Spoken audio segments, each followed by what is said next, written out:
Welcome back, Devils fans, and we just dropped a terrible one in Washington to the Capitals by a score of 6-2. And this looks like it was a typical trap slash letdown game.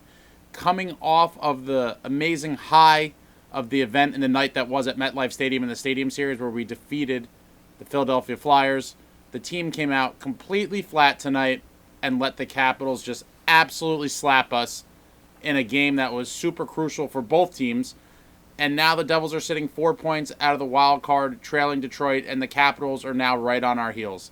And folks, this was a bad one. It was a bad one. It was a bad game for Nico Dawes. It was a bad game for the team overall. And it's a demoralizing loss, honestly. Completely demoralizing loss. And I think, Fitz, we're at the point now where Fitz can't wait anymore. He either has to make a deal or he's mailing the season in. And it's unfortunate that the highs and lows of the season and everything that's happened with the injuries and court cases and climbing back into the standings, and it's all just been a mess. And it seems like we're still rumored to a lot of different goalies, but I think he needs to pull the trigger now. It was a horrible night for the team. And we'll just start off, 39 seconds in, McMichael gets on the board. Smith can't clear a rebound that he should have cleared that puck out of harm's way. He could not. Buried in the back of the net. McMichael gets his first 1-0 Capitals. And then at 15:06, an amazing effort by Shimon Nemitz. Absolutely beautiful play after temporarily losing the puck to get it back and throw it across to Holtz. Game tied at 1 after 1. And then in the second period, Capitals score again. McMichael makes an amazing play, goes hard to the net, fakes out Dawes, and just buries one. And 2-1 lead after 2 for the Caps. And then in the third, we just completely fell apart.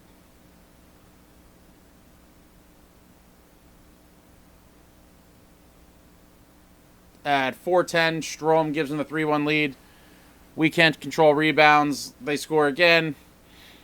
3-1. And then 4-1 at 8:44. Ovechkin off the face-off. He faked the shot or tried to take it, and then he just wrists one right by Dawes. 4-1.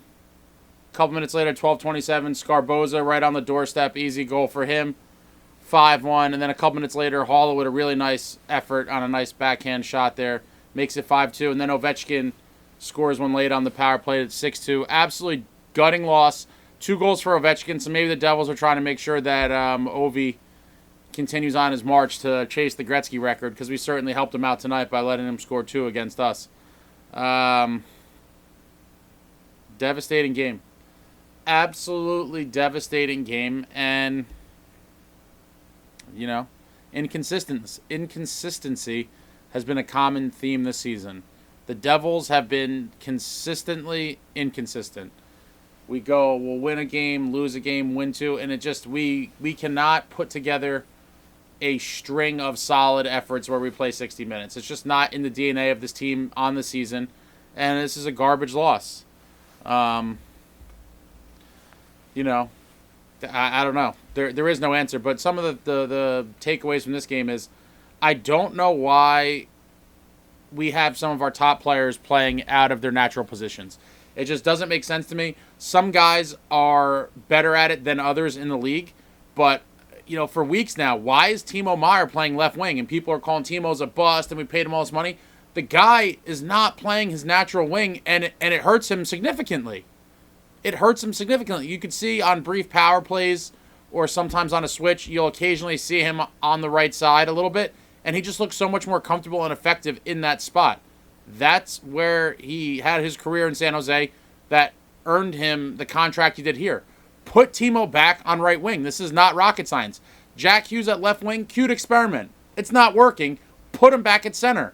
I don't think any other team in the NHL would have 2 of their top 6 forwards playing their not natural position. It just doesn't make sense.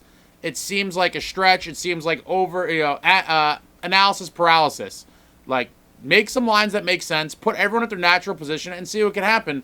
But it just seems like overthinking and a lot of bullshit at this point, and the team's suffering. Not that that's going to cure all the problems, but, it can't help. And Timo has struggled significantly on the left side. So put him back on right wing and see what he could do. What else? What else? What other things happened this game? Oh, Tom Wilson absolutely trucked Jack in the third. No one did anything about it. That wouldn't fly on a lot of other teams, even if it's a clean hit. If you level, McDavid or Mitch Marner, Austin Matthews, if you level a star player at another team, someone's going to do something. There's going to be some sort of retaliation. The guy who threw the hit's going to have to answer the bell. Not this team. Not this team. Baby shit soft. Nothing. Jack gets trucked, goes flying, not a word. We have no answer for Tom Wilson. And even if it wasn't Tom Wilson, even a much less tough guy, we wouldn't have done anything.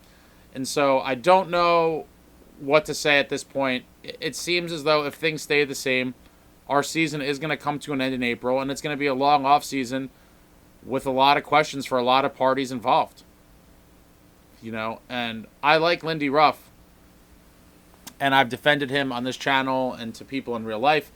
But at some point, with the team's poor play, with the underutilization of Alexander Holtz, and with playing all these guys in positions that are not their natural positions, at some point, even people like me are going to start to say, you know what, maybe this guy's not the answer. And so I'm not at that point yet, but if we don't see Timo Meier on right wing, next game, I might be on the Fire Lindy bandwagon. And even if it's not all his fault, maybe this young group needs a shakeup. Maybe they've gotten too comfortable with Lindy. I don't know. Maybe, a coaching change could wake them up a little bit. I'm not sure. I don't know. But when you're underperforming and you have guys playing not their natural position and the struggles are continuing, it's not a good look for the coach. And especially the Holtz thing. I think he played under 7 minutes or something at the Stadium Series. That's completely insane. Completely insane for that kid to play under 7 minutes. He's a top line winger on a lot of teams and definitely a second line winger on most teams. So, the fact that he's been buried, not getting ice, continues to be a complete mystery. He's Lindy's whipping boy of the season, and at some point, it's got to change. Nico Dawes, again, young goalie. He had some good games in the past couple weeks. Tonight was a bad one for him. And you're going to see that with young goaltenders, which is why I do believe Dawes could be a solid goaltender in the future, and he's a serviceable, backup type goalie now, I think, in the NHL. But he can't be a guy you're going to lean on going into the playoffs if you should make it. And that's why, for the 798th time on this channel, I'm openly begging General Manager Tom Fitzgerald to get active and get us an established goalie, please. It seems like the Saros rumors around the league have started to been, those talks have been getting a little louder.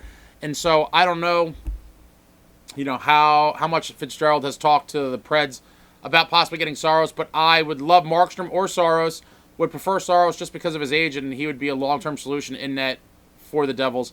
But Markstrom could give us a solid 3 or 4 years potentially as well.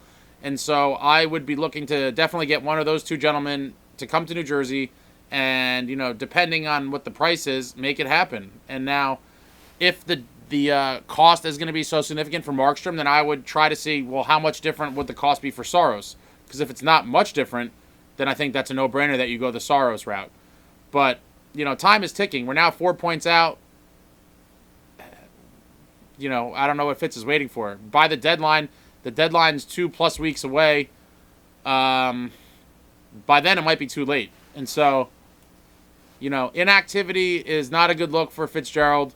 We've been in the same position pretty much all season. He's been sitting idly, and it's time, I think, to do something. I don't think you want to squander this whole season.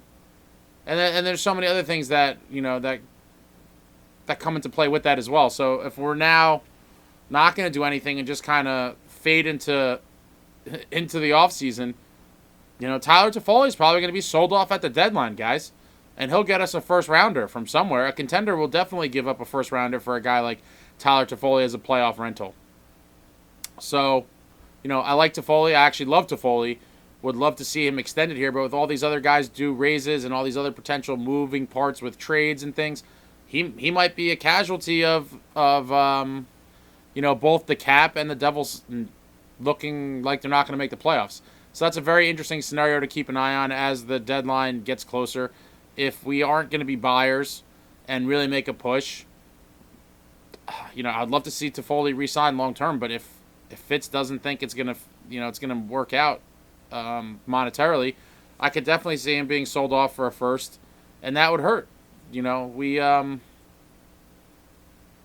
it just sucks. It just really sucks. So many things that have gone on during the season. But, let me know what you guys thought about the game in the comments. I'll be releasing a podcast tomorrow going over the Stadium Series in depth. What a phenomenal event. I'm not going to really talk about it here, but an absolutely amazing day at the stadium. The Stadium Series coverage podcast will be dropping tomorrow. I also have a bunch of videos on the channel now from the Stadium Series. I have a couple, there's a documentary I chopped up and put together. I have the Stadium Series, the movie of all my footage, a couple other things, the full warm-up. So go check that out if you haven't seen it yet. There's some cool Stadium Series videos on the channel. But terrible game, total gut punch, classic trap game letdown, and we fell right into it. Devils get their asses kicked in D.C. tonight by a score of 6-2, and it's a nauseating one. Talk to you guys in the comments. Anything else Devils related, let me know. But yeah, it's this one hurts. Like, comment, subscribe, and all that jazz. Until next time, friends, let's go